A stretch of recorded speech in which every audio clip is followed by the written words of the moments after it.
ಈಗ ಒಂದು ಆ, ತಾರಣ್ಯ ಅಂತ ಕೇಂದ್ರ ಸರ್ಕಾರದ ಅಧೀನದಲ್ಲಿ ಮೆಟ್ರೋ ಬರುತ್ತೆ. ಮೆಟ್ರೋಗೆ ಸಂಬಂಧಪಟ್ಟಾಗೆ ಮೆಟ್ರೋ ಪ್ರಾರಂಭ ಮಾಡೋದರಿಂದ ಹಿಡಿದು ಅದರ ಉಸ್ತುವಾರಿ ಕೂಡ ಮೆಟ್ರೋದೇ ಇರುತ್ತೆ. ಕೇಂದ್ರದ ಅರ್ಬನ್ ಡೆವಲಪ್ಮೆಂಟ್ ಪ್ರಿನ್ಸಿಪಲ್ ಸೆಕ್ರೆಟರಿ ನಮ್ಮ ದೇಶದಲ್ಲಿರ್ತಕ್ಕಂಥ ಎಲ್ಲ ಮೆಟ್ರೋಗಳಿಗೆ ಅಧ್ಯಕ್ಷರಾಗಿರ್ತಾರೆ. ಅಲ್ಲಿ ಒಂದು ಬೋರ್ಡು ಇರುತ್ತೆ.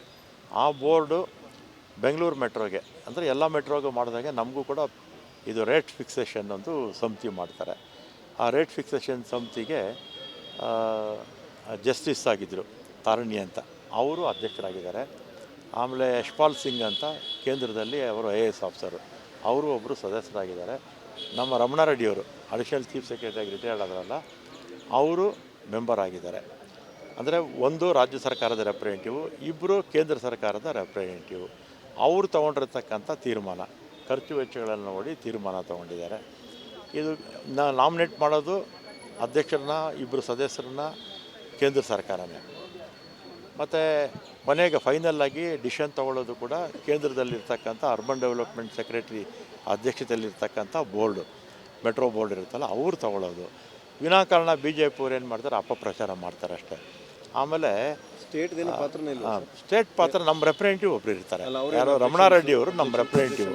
ನಮ್ಮ ಸ್ಟೇಟ್ ಗೌರ್ಮೆಂಟ್ ಇಲ್ಲ, ನಾವು ಈಗ ಇನ್ನೊಂದು ಮೆಟ್ರೋ ಸಂಸ್ಥೆಗೆ ಖರ್ಚು ವೆಚ್ಚಗಳು ನೋಡಿಕೊಂಡು ಮೆಟ್ರೋ ನಡೆಸಬೇಕಲ್ಲ ಅವರು. ಇಲ್ಲಾಂದರೆ ಕೇಂದ್ರ ಸರ್ಕಾರ ನಮ್ಮ ಬೆಂಗಳೂರಿಂದ ಎಷ್ಟಪ್ಪ ಹೋಗುತ್ತೆ, GST ಬೇರೆ ಬೇರೆ ಟ್ಯಾಕ್ಸ್ಗಳೆಲ್ಲ ಸೇರಿ 4.5 ಲಕ್ಷ ಕೋಟಿ ಹೋಗುತ್ತೆ ನಮ್ಮ ಕರ್ನಾಟಕದಿಂದ. ಅದರಲ್ಲಿ ಬೆಂಗಳೂರಲ್ಲೇ ಕನಿಷ್ಠ 3 ಲಕ್ಷ ಕೋಟಿ ಬೆಂಗಳೂರಿಂದನೇ GST ಮತ್ತು ಬೇರೆ ಬೇರೆ ಟ್ಯಾಕ್ಸ್ಗಳು ಕೇಂದ್ರ ಸರ್ಕಾರಕ್ಕೆ ಹೋಗುತ್ತೆ.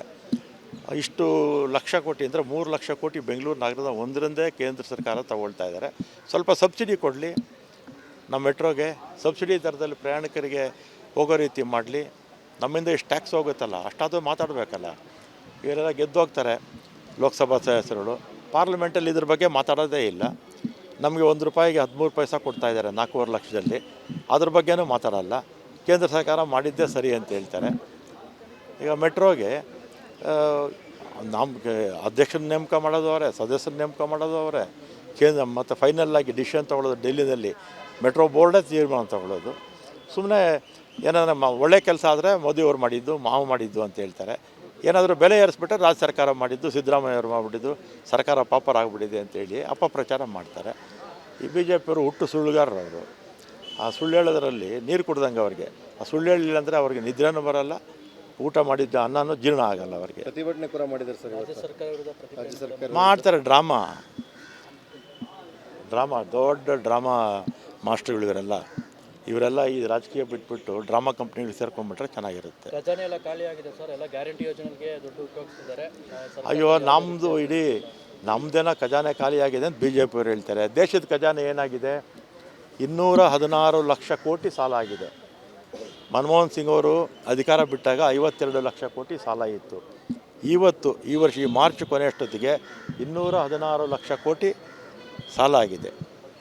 ಒಟ್ಟು 165 ಲಕ್ಷ ಕೋಟಿ 165 ಲಕ್ಷ ಕೋಟಿ 165 ಲಕ್ಷ ಕೋಟಿ ಹೊಸ ಸಾಲ ಮೋದಿಯವರು 11 ವರ್ಷದಲ್ಲಿ ಮಾಡಿದ್ದಾರೆ. ಪ್ರತಿ ಪ್ರಜೆ ಮೇಲೆ 3-4 ಲಕ್ಷ ಕೋಟಿ ಸಾಲ ಒರೆಸ್ಬಿಟ್ಟು ಹೋಗಿದ್ದಾರೆ. ಖಜಾನೆ ನಮ್ಮದು ಖಾಲಿ ಆಗಿದ್ದೋ, ಮೋದಿಯವ್ರ ಖಾಲಿ ಆಗಿದ್ದೋ, ಕೇಂದ್ರ ಸರ್ಕಾರದ್ದು ಖಾಲಿ ಆಗಿದ್ದೋ ಅಂತ ಅಂಕಿಅಂಶಗಳು ಸಮೇತ ಪಾರ್ಲಿಮೆಂಟಲ್ಲೆಲ್ಲ ಹೇಳಿದ್ದಾರೆ. ಕಟಾರಿ ಅವರು ಮುಜರಾಯಿ ಫುಲ್ ಟೈಮ್ CM ನಮ್ಮ ತಂದೆ ಆಮೇಲೆ ಮಾತಾಡ್ತೀನಿ. ಈಗ ಒಂದು ತಾರಣ್ಯ ಅಂತ ಕೇಂದ್ರ ಸರ್ಕಾರದ ಅಧೀನದಲ್ಲಿ ಮೆಟ್ರೋ ಬರುತ್ತೆ. ಮೆಟ್ರೋಗೆ ಸಂಬಂಧಪಟ್ಟಾಗೆ ಮೆಟ್ರೋ ಪ್ರಾರಂಭ ಮಾಡೋದರಿಂದ ಹಿಡಿದು ಅದರ ಉಸ್ತುವಾರಿ ಕೂಡ ಮೆಟ್ರೋದೇ ಇರುತ್ತೆ. ಕೇಂದ್ರದ ಅರ್ಬನ್ ಡೆವಲಪ್ಮೆಂಟ್ ಪ್ರಿನ್ಸಿಪಲ್ ಸೆಕ್ರೆಟರಿ ನಮ್ಮ ದೇಶದಲ್ಲಿರ್ತಕ್ಕಂಥ ಎಲ್ಲ ಮೆಟ್ರೋಗಳಿಗೆ ಅಧ್ಯಕ್ಷರಾಗಿರ್ತಾರೆ. ಅಲ್ಲಿ ಒಂದು ಬೋರ್ಡು ಇರುತ್ತೆ. ಆ ಬೋರ್ಡು ಬೆಂಗಳೂರು ಮೆಟ್ರೋಗೆ ಅಂದರೆ ಎಲ್ಲ ಮೆಟ್ರೋಗೆ ಮಾಡಿದಾಗೆ ನಮಗೂ ಕೂಡ ಇದು ರೇಟ್ ಫಿಕ್ಸೇಷನ್ ಒಂದು ಸಮಿತಿ ಮಾಡ್ತಾರೆ.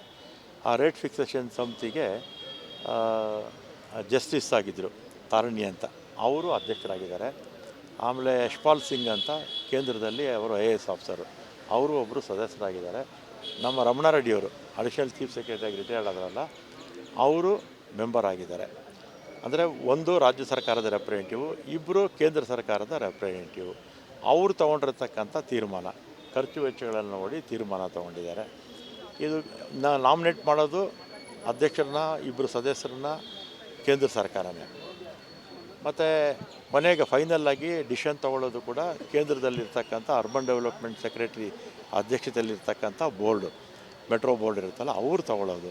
ವಿನಾಕಾರಣ ಬಿ ಜೆ ಪಿ ಅವ್ರು ಏನು ಮಾಡ್ತಾರೆ, ಅಪಪ್ರಚಾರ ಮಾಡ್ತಾರೆ ಅಷ್ಟೇ. ಆಮೇಲೆ ಸ್ಟೇಟ್ದೇನು ಪಾತ್ರನೇ ಇಲ್ಲ. ಸ್ಟೇಟ್ ಪಾತ್ರ ನಮ್ಮ ರೆಪ್ರೆಸೆಂಟೇಟಿವ್ ಒಬ್ರು ಇರ್ತಾರೆ, ಅಲ್ಲ, ಅವ್ರು ಯಾರೋ ರಮಣಾರೆಡ್ಡಿ ಅವರು ನಮ್ಮ ರೆಪ್ರೆಸೆಂಟೇಟಿವ್. ಮಾಡಿರಲ್ವಾ? ನಮ್ಮ ಅಥವಾ ಸ್ಟೇಟ್ ಗೌರ್ಮೆಂಟ್ ಇಲ್ಲ ನಾವು ಈಗ ಇನ್ನೊಂದು ಮೆಟ್ರೋ ಸಂಸ್ಥೆಗೆ ಖರ್ಚು ವೆಚ್ಚಗಳು ನೋಡಿಕೊಂಡು ಮೆಟ್ರೋ ನಡೆಸಬೇಕಲ್ಲ ಅವರು. ಇಲ್ಲಾಂದರೆ ಕೇಂದ್ರ ಸರ್ಕಾರ ನಮ್ಮ ಬೆಂಗಳೂರಿಂದ ಎಷ್ಟಪ್ಪ ಹೋಗುತ್ತೆ, ಜಿ ಎಸ್ ಟಿ ಬೇರೆ ಬೇರೆ ಟ್ಯಾಕ್ಸ್ಗಳೆಲ್ಲ ಸೇರಿ 4.5 ಲಕ್ಷ ಕೋಟಿ ಹೋಗುತ್ತೆ ನಮ್ಮ ಕರ್ನಾಟಕದಿಂದ. ಅದರಲ್ಲಿ ಬೆಂಗಳೂರಲ್ಲೇ ಕನಿಷ್ಠ 3 ಲಕ್ಷ ಕೋಟಿ ಬೆಂಗಳೂರಿಂದನೇ ಜಿ ಎಸ್ ಟಿ ಮತ್ತು ಬೇರೆ ಬೇರೆ ಟ್ಯಾಕ್ಸ್ಗಳು ಕೇಂದ್ರ ಸರ್ಕಾರಕ್ಕೆ ಹೋಗುತ್ತೆ. ಇಷ್ಟು ಲಕ್ಷ ಕೋಟಿ ಅಂದರೆ 3 ಲಕ್ಷ ಕೋಟಿ ಬೆಂಗಳೂರು ನಗರದ ಒಂದರಿಂದೇ ಕೇಂದ್ರ ಸರ್ಕಾರ ತಗೊಳ್ತಾ ಇದ್ದಾರೆ. ಸ್ವಲ್ಪ ಸಬ್ಸಿಡಿ ಕೊಡಲಿ, ನಮ್ಮ ಮೆಟ್ರೋಗೆ ಸಬ್ಸಿಡಿ ದರದಲ್ಲಿ ಪ್ರಯಾಣಿಕರಿಗೆ ಹೋಗೋ ರೀತಿ ಮಾಡಲಿ.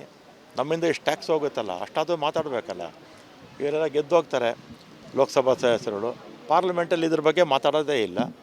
ನಮಗೆ 1 ರೂಪಾಯಿಗೆ 13 ಪೈಸೆ ಕೊಡ್ತಾ ಇದ್ದಾರೆ 4.5 ಲಕ್ಷದಲ್ಲಿ, ಅದ್ರ ಬಗ್ಗೆನೂ ಮಾತಾಡಲ್ಲ. ಕೇಂದ್ರ ಸರ್ಕಾರ ಮಾಡಿದ್ದೇ ಸರಿ ಅಂತ ಹೇಳ್ತಾರೆ.